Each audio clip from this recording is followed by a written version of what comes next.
Mixing can be really tough, especially because we tend to overload our projects with a lot of elements and then we don't have space enough in our mix for the main elements to shine. So in today's video, I'm going to show you how you can create space in your mix, make your main elements shine through, and make your mixes less crowded as well. Listen to this snippet over here and pay attention to the vocal.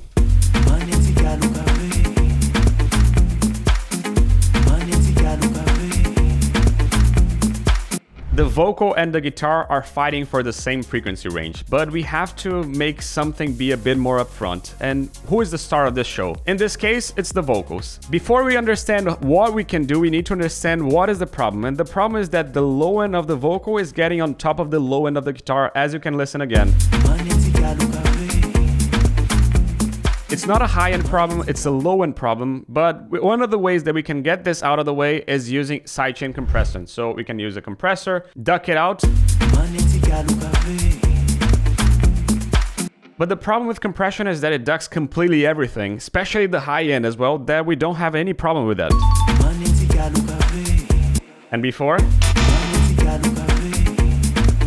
We lose a lot of the guitar. So another way that we can do is actually just ducking a little bit of the low end, as we can do it over here.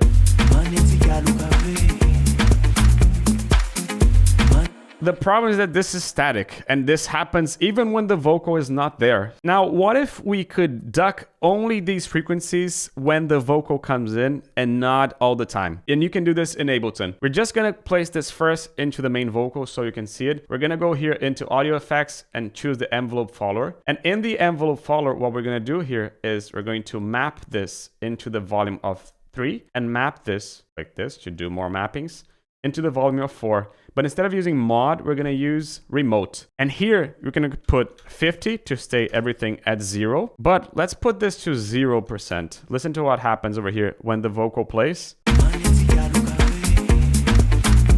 Listen to this. When the vocal plays, this gets ducked.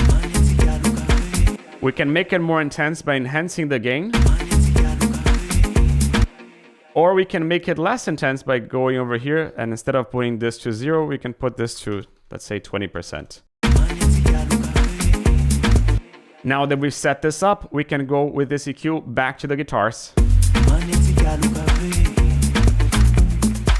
When the vocal is there, the guitar gets ducked. When the vocal is not there, the guitar is playing as it should be. Now, you can apply this technique to anything. Leads and pads, kick and bass. For example, when the lead is playing, I want the pads to be down. When the vocal is playing, I want the leads to be down, and so on. Now, if you want to make it more intense, again, you can just go here into the gain and increase the gain.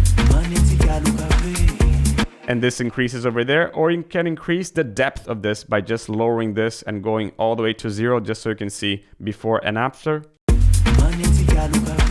Before and after.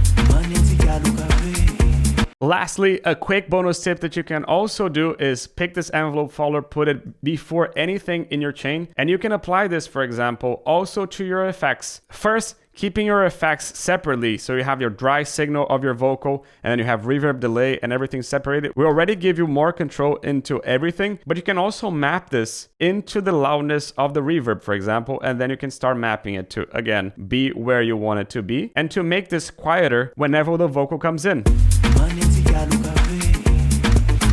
So the reverb only appears whenever the vocal is not there.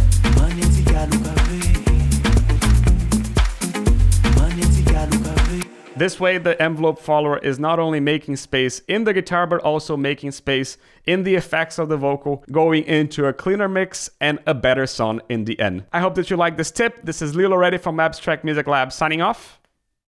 Ciao.